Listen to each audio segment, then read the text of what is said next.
I made a mistake last Saturday. I took my wife's car to the mechanic. Now, before you judge me, I was trying to be helpful. That's how most disasters begin. Nobody wakes up and says, "Today, I'm going to destroy my marriage." You wake up and think, "I'll just help." That's much more dangerous. My wife had been saying something was wrong with her car. She said, "There's a noise." I said, "What kind of noise?"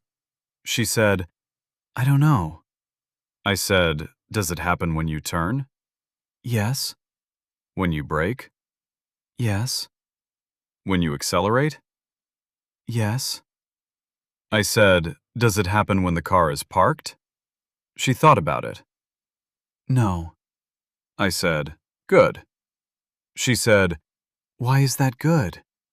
I said, "Because then it's probably not the car." That's the kind of automotive expertise you get after 40 years of marriage. She described the noise again. She said, "It's like..." Then she made the sound. I don't know if you've ever had your wife imitate a mechanical problem. It's not helpful. She went, "Krr, clunk, squeak, krr." I said, "What?" She did it again. Krr, clunk, squeak. I said, "Is that the engine?" "No." "The brakes?" "No." "The transmission?" "No." I said, "Then what is it?" She said, "I don't know. That's why I'm telling you." Fair. I told her I'd take it to the mechanic. She said, "Thank you." That should have been my first warning. Whenever your wife says thank you that sincerely, you're about to spend money. I took the car to my mechanic. I've known this guy for years. His name is Mike. Mike is one of those mechanics who can tell what's wrong with a car by listening to it. I can't do that. I can tell what's wrong with a car by looking at the dashboard. If a light comes on, I panic. Mike walked around the car. He opened the hood. He looked underneath. He listened. He said, "Hmm." I hate "hmm." A mechanic should never say "hmm." A doctor can say "hmm." A mechanic? No. A mechanic should say, "Nothing. That's what I want. Nothing." Instead, he said, "Hmm." I said, "What?" He said, "I hear it." I said, "You do?" He said, "Yeah." I said, "What is it?" He said, "I need to put it on the lift." I said, "Is that bad?" He said, "No." I relaxed. Then he added, "Not yet." He put the car on the lift. I stood there. He walked underneath it. He pointed at something. I nodded. I had no idea what he was pointing at. That's another thing about men. When we're around a mechanic, we immediately become actors. Mike said, "See this?" I leaned closer. "Yeah." I didn't see anything. He said, "This is worn." I said, "Right." He said, "You can see it." I said, "Absolutely." I couldn't see it. For all I knew, he was showing me a sandwich. He said, "We need to replace that." I said, "How much?" He gave me a number. I said, "That's a lot." He said, "Yeah." I said, "Are you sure?" He said, "It's your wife's car." I said, "What does that have to do with it?" He said, "She'll notice." I called my wife. I said, "Mike found something." She said, "What?" I told her.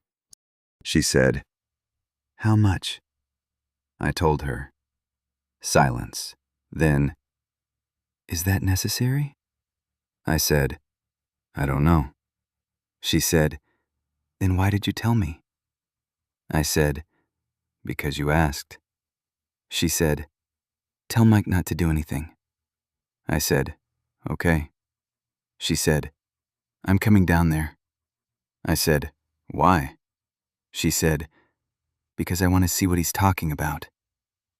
And suddenly I knew. Mike was no longer dealing with me. He was about to meet the owner. My wife arrived. She walked into the garage. Mike said, "Hi." She said, "Hi." She looked at me, then the car, then Mike, then me again. I knew that look. It said, "What have you done?" I said, "I haven't done anything." She said, "I didn't say anything." I said, "You looked like you did." She said, "I just got here."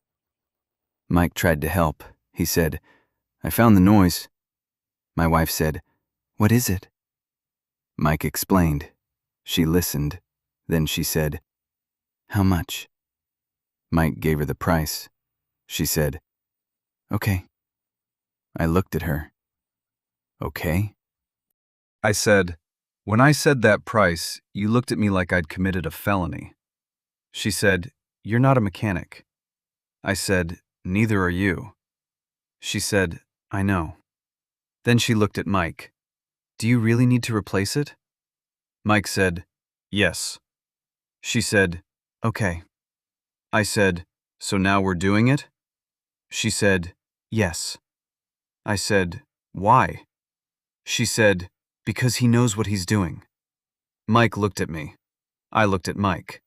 We both knew. I had lost. Mike said, "Since it's already here, I should probably check a few other things." No, Mike, don't say that.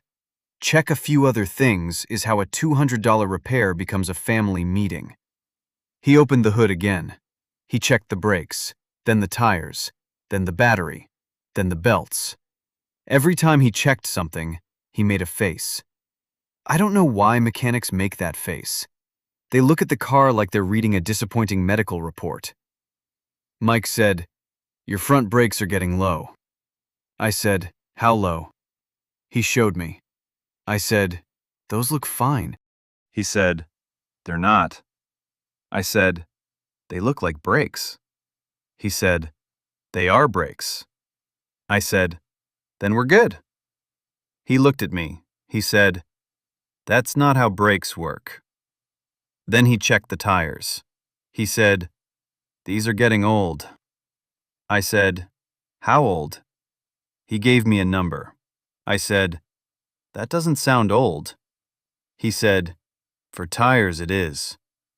I said, "I'm older than the tires." Mike said, "I wasn't going to say anything." My wife laughed. I said, "Whose side are you on?" She said, "Mike's." Of course. Mike went inside and came back with a folder. He said, "When was the last time you had the transmission serviced?" I said, "I don't know." My wife said, "We've never done that." Mike looked at me, then at her, then back at me. He said, "Really?" I said, "Why are you looking at me?" He said, "Because you brought me the car." I said, "It's her car." My wife said, "It's our car." I said, "Exactly." Mike said, "I see." That "I see" was unnecessary. Mike took me aside. He said, "Can I ask you something?" I said, "Sure." He said, "How long have you been driving this car?" I said, "About 6 years."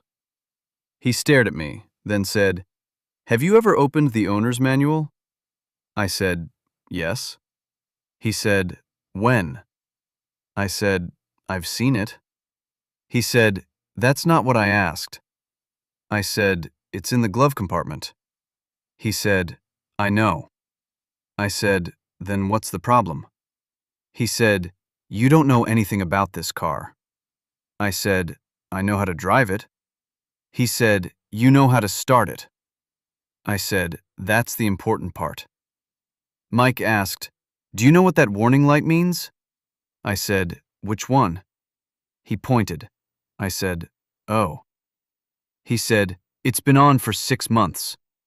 I said, "My wife knows." My wife said, "I thought he knew." I said, "Why would I know?" She said, "Because it's a light." I said, "It's a warning light." She said, "Exactly." I said, "It's warning me." She said, "About what?" I said, "I don't know." She stared at me. I said, "That's why it's a warning." After an hour, Mike had a list. Not a list, a document. It looked like the menu at a very expensive restaurant. He handed it to me. I said, "What is all this?" He said, "Everything the car needs." I looked at the paper. Then I looked at the car. Then back at the paper. I said, "Mike, is there anything on this car that still works?" He said, "Yes." I relaxed. He said, "The radio." I didn't relax. My wife said, "Actually, the radio doesn't work." Mike looked at me. I looked at her. She said, "It hasn't worked in months." I said, "Why didn't you tell me?" She said, "I did." "When?" "Several times." "I don't remember." She said, "You never listen." I said, "We're talking about the radio." She said, "Exactly." Mike turned around. I think he wanted to leave. I asked Mike, "What's the most important thing?" He said, "The brakes." "Okay." "Then the tires." "Okay." "The suspension." "Okay."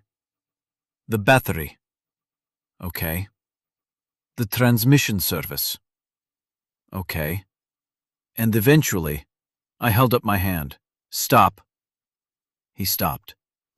I said, "If we do the brakes." "Yes." "Will the car stop?" "Yes." "Great." I said, "That's enough." My wife said, "What about the tires?" I said, "Eventually." She said, "What does eventually mean?" I said, "When they stop being tires." She looked at me. I said, "Fine, we'll do the tires." Mike gave us a loaner. It was an old compact car.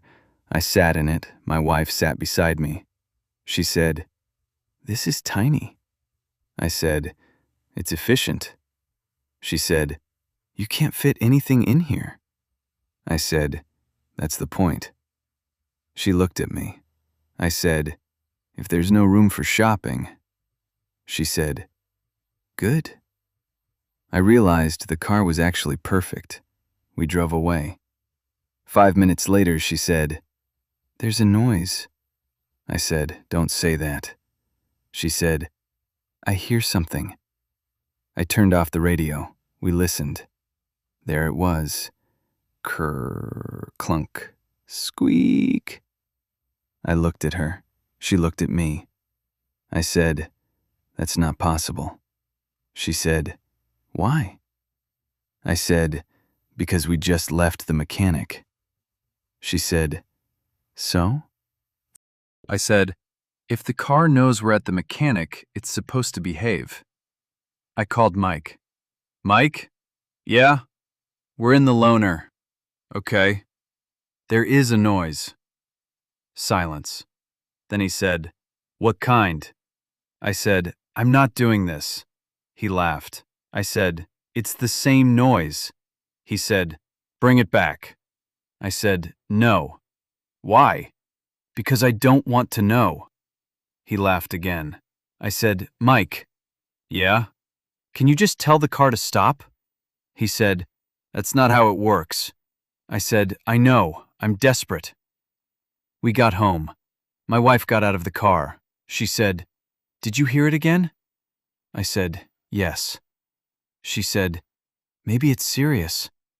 I said, "Probably." Then she opened the passenger door, and there it was, a water bottle, rolling around on the floor. Clunk. She looked at me. I looked at her. She picked it up. She said, "That's the noise." I stood there. I didn't speak. She didn't speak. We both knew. I had taken her car to the mechanic because of a water bottle. I said, "How long has that bottle been in there?" She said, "I don't know." I said, "Since when?" She said, "Probably a few months." I said, "You're telling me we've just spent all this money?" She said, "Not yet." "Not yet?" She smiled. I said, "Mike is already working on the car." She said, "He'll fix it." I said, "What?" She said, "The car." I said, "It wasn't broken." She said, "It needed maintenance." I said, "That's not the same thing." She said, "Mike found a lot of things." I said, "Yes." She said, "Things that needed fixing." I said, "Yes." Then she held up the bottle and said, "But this was the noise." The next morning I called Mike. I said, "Mike?" He said, "Morning." I said, "I found the noise." Silence. He said, "Oh?" I said, "It was a water bottle." Long silence. Then he said, "I didn't charge you for that." I said, "I know." He said, "Good." I said, "But you did charge me for everything else." He said, "Yes." I said, "So technically," he said, "Don't." I said, "I was going to say thank you." He said, "No, you weren't." He knew me too well. That evening, my wife asked, "So are you going to take my car back to Mike next week?" I said, "No." She said, "Why?" I said, "Because every time I take your car to the mechanic," she said, "Yes?" "It comes back more expensive." She said, "That's because it needs repairs." I said, "Maybe." She said, "What's the alternative?" I said, "Nothing." She said, "Nothing?" I said, "If it starts, it moves." She stared at me. I knew what she was thinking. She said, "That's exactly how you treat your body." I said, "What?" She said, "If it starts, it moves." I said, "That's different." She said, "How?" I thought about it. I said, "I don't have an owner's manual."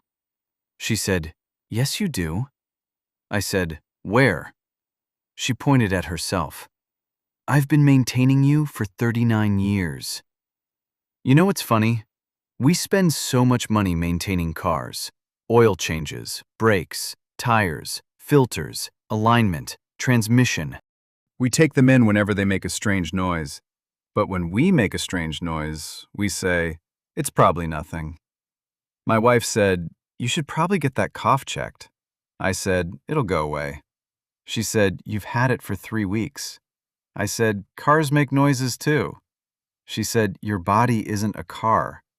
I said, "Then why do you keep telling me I need maintenance?" She didn't answer. She just looked at me. I said, "Okay." She said, "Good." I said, "But I'm not going to the doctor." She said, "Why?" I said, "Because I don't want them finding anything else."